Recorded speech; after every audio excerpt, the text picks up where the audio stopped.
If we all go to Facebook for a second, I'm personally not a huge user for Facebook, but here is where we're gonna find something very interesting. If we go to Samsung's mobiles, like the page and their profile picture, and we take a look at their profile picture, whoa, it's the Samsung logo folded. Let's see where this is going.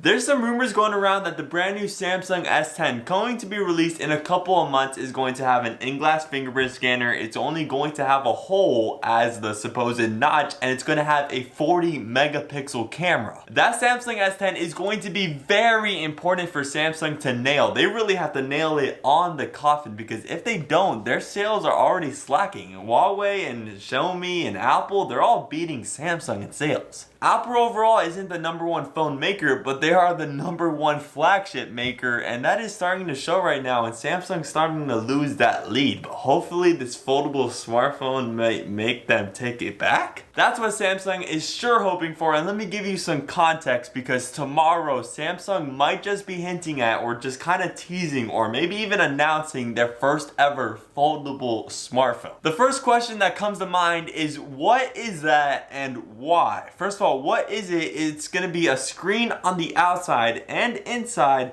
so you could use that phone whenever you want and then just fold out the screen to make it a tablet. So you can go from like a 4-inch display to the 8-inch just by folding it out. It's very similar to those OG flip phones, which kind of had like a little screen on like the top of the device to see the time, and then when you flip it open you see another screen. But this is like taking it to a whole nother 2018 level. Samsung, even if they announce it tomorrow, isn't the first smartphone maker with this foldable display. We actually have to give that honors to the Roku technology, but that kind of foldable display technology, although very cool to be the first ones to it, it isn't really functional, and hopefully Samsung's gonna do it better. I'm trusting in that Samsung software. I'm gonna trust that they're gonna put a nice dual camera on that. It's gonna have a nice good battery, and it's gonna have one of those nice Samsung OLED displays. But you know, with all that expectation, it's also going to be the expectation for the price. I'll get to the rumors for the specific foldable device, but it's rumored to be priced around $1,800. I could say that again for you, $1,800 for a smartphone. Yeah, that right there is a lot of money, but I guess some people are gonna pay for it to be those early adopters. But the question is, why? Why do we need a foldable smartphone? I don't think there's any need to go from a 4-inch display to 8-inch, just like when you're outdoors. Like the functionality of putting it into your pocket, yes, but you're already not satisfied by the 6.5-inch display on the XS Max, the 6.4 on the Note 9. These displays are already big enough. The iPad Pro, a full-on tablet, is only about 4 inches more than the iPhone XS Max. That's not a lot of real estate that you're missing out on. I think this foldable technology has amazing potential, and I think we should start investigating, and I think that Samsung should start releasing those products. But this first iteration is going to be terrible. The software is definitely not going to be on point, the price is going to be outrageous, and the display might not be the best. On one hand, I'm getting the idea that with this foldable smartphone technology in 2018, that we're just kind of reverting back to our old ways of the flip phone. Just putting 2 displays on that flip phone is the same as this foldable display.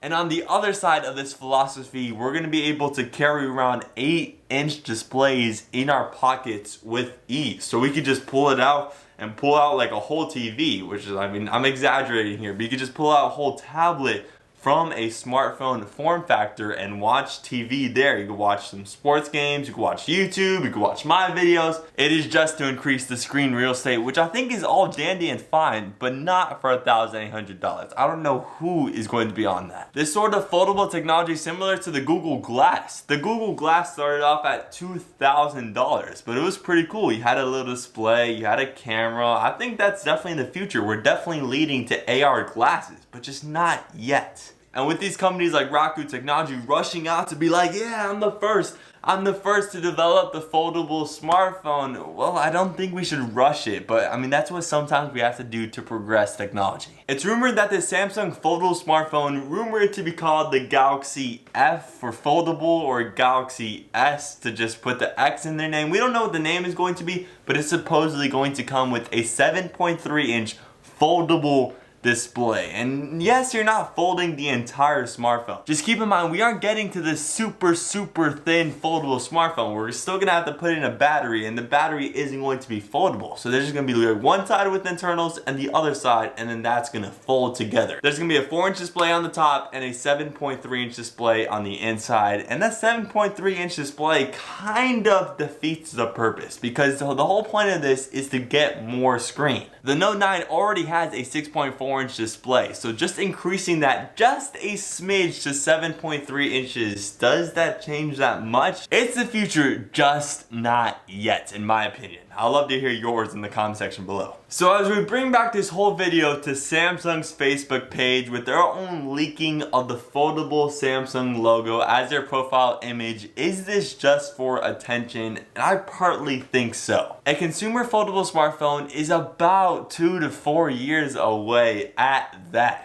It's going to start very expensive, as all first technologies do, and then over time it's going to get cheaper. But the question is it necessary? Is it the future? And is it just for attention? And we're all gonna see those details later this week. I truly want to hear your opinion about this foldable smartphones. Is it the future? I'll love your opinion about that in the comment section below. Make sure you subscribe if you haven't already. It really helps me out, and I will see you tomorrow for the latest and greatest.